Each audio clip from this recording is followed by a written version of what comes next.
Oke, salam sejahtera teman-teman. Sekarang kita masuk ke materi deployment diagram. Ya, langsung aja ya. Deployment diagram itu apa sih? Deployment diagram itu adalah diagram yang digunakan untuk memvisualisasikan prosesor, hardware, atau node atau device dari suatu sistem. Lalu dijelaskan hubungan komunikasi di antara mereka dan penempatan file software pada hardware tersebut. Maksudnya gimana sih? Pada intinya, deployment diagram itu adalah suatu diagram yang kita nanti gunakan buat ngejelasin hubungan hardware atau software dengan hardware atau software lainnya. Nah, dan pastinya itu di dalam hardware itu kan pasti ada unsur-unsur lainnya seperti komponennya atau file-file artifact lainnya.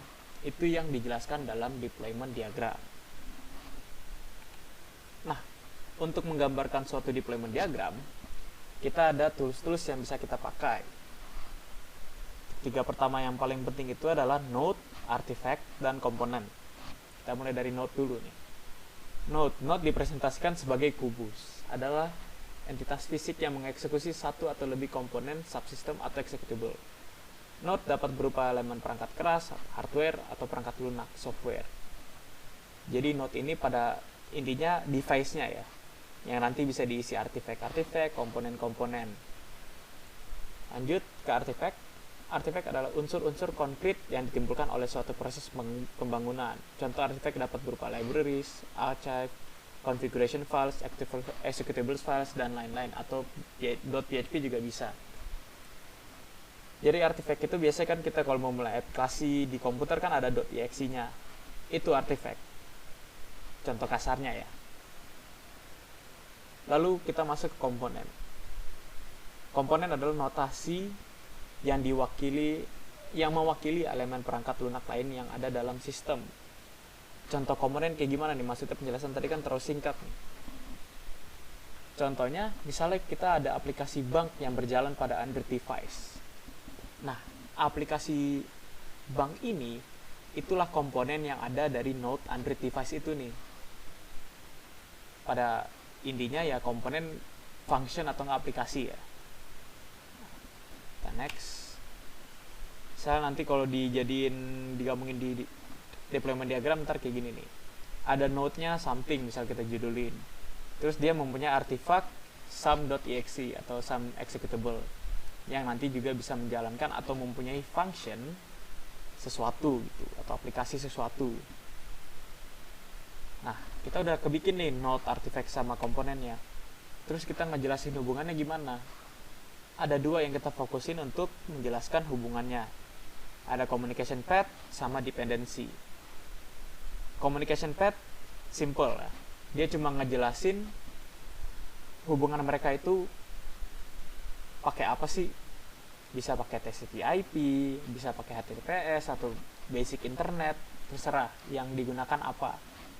Nah, lalu ada juga dependency. Dependency juga sama, misalnya ntar di situ juga melalui TCP/IP atau HTTPS atau internet. Tapi untuk dependency dia lebih menjelaskan bahwa misal di sini nih dijelasin something mempunyai dependency dengan database servernya. Pada saat database servernya hilang, di node something ini tidak akan berjalan atau node somethingnya ini bakalan mati gitu loh. Itu dependency untuk menjelaskan ketergantungan ya dari node ke node lainnya. Tuh. Mungkin kita lebih jelas dengan praktek aja langsung di StarUML ya. Oke.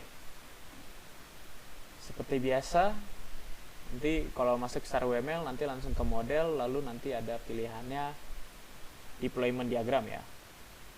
Model, diagram, terus deployment diagram di sini. Nah, misalnya sekarang aku mau bikin deployment diagram buat siasat. Gampang. Yang pertama yang kita perlukan itu node untuk pemakainya atau usernya. Kita judulin aja, kita generasiin kan user buat siasat kan bisa dari komputer, bisa dari HP. Kita judulin aja node ini user device. Di user device ini kita nggak usah spesifikin dia ada komponen apa, dia ada artifact apa, karena kan biasanya kalau kita mau mengakses siasat itu dari internet langsung. Nah, lalu ada note lagi nih.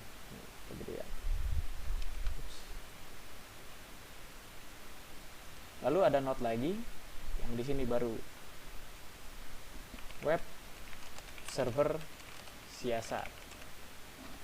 Di web server siasat ini ada apa aja? Misalnya kita di web server siasat ini ada function buat daftar mata kuliah. Gak cuma itu, misalnya kita bisa melihat jadwal. Kita judulin nanti jadwal. Atau mungkin nanti ada komponen-komponen lainnya bisa ditambahin di sini. Terus kita hubungin nih. Kita bikin communication-nya dulu buat user device sama web server siasatnya.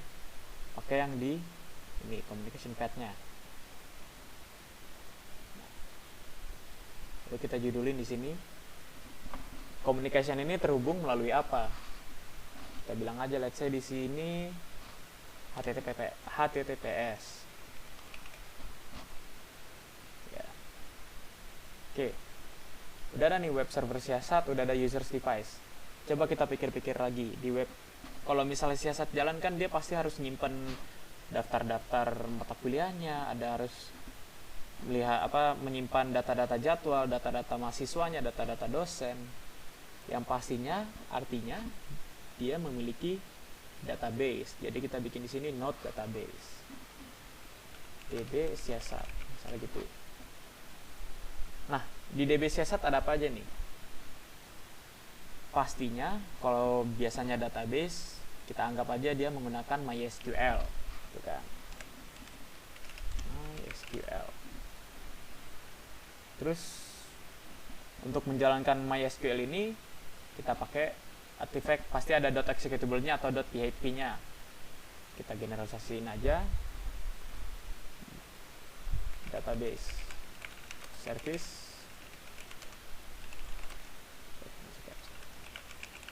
service.exe.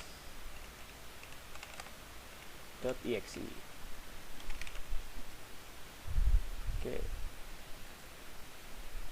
Udah ada user device, sudah ada web server siasat, sudah ada database siasatnya. Nah, komunikasi web server siasat dengan database siasatnya kayak gimana? Coba kita bilangnya, oke, database web server siasat nggak bakal berjalan kalau misalnya database siasatnya nggak ada atau hilang. Berarti kita pakai yang dependency. Nah, misalnya dia menggunakan TCP IP. Di StarWML nggak bisa pakai slash ya. Nggak mau dia, pakai spasi aja segitu. Nah, ini deployment diagram untuk siasat. Mungkin di internet kalian juga menemukan beberapa bentuk-bentuk lain, jadi coba kita contohin sekarang. Untuk web servernya biasa kadang-kadang langsung digabungin dengan database-nya, jadi bentuknya kayak gini.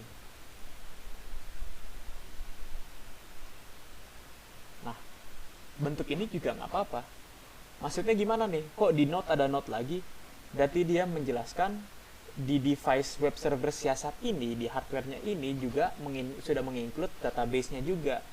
Yang baru ada isinya, database server.exe, artifact-nya, terus ada komponennya MySQL, atau ntar komponen Oracle 11G. Begitu. Nah, ada satu poin yang aku pengen jelasin kalau membuat deployment diagram ya. Karena kan pasti kalian juga ntar belajar-belajar di internet dan mungkin dari materi-materi di sini.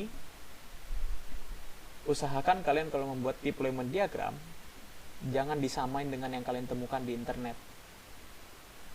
Kalian buat deployment diagram, gimana caranya deployment diagramnya itu bisa optimal untuk menjelaskan apa yang kalian pengen jelaskan di papernya nanti gitu loh. Jangan kalian udah buat deployment diagram terus nanti kalian nggak bisa jelasin, malah makin pusing. Ingat, deployment diagram adalah alat biar kita bisa menjelaskan sesuatu lebih baik gitu loh. Menjelaskan hubungan dari hardware ke hardware-nya lebih baik, bukan buat bikin kita lebih bingung. Gitu. Mungkin dari materi ini itu aja. Ini materinya cukup singkat ya. Karena yang aku contohin agak cukup simple. Mungkin gitu aja. Terima kasih.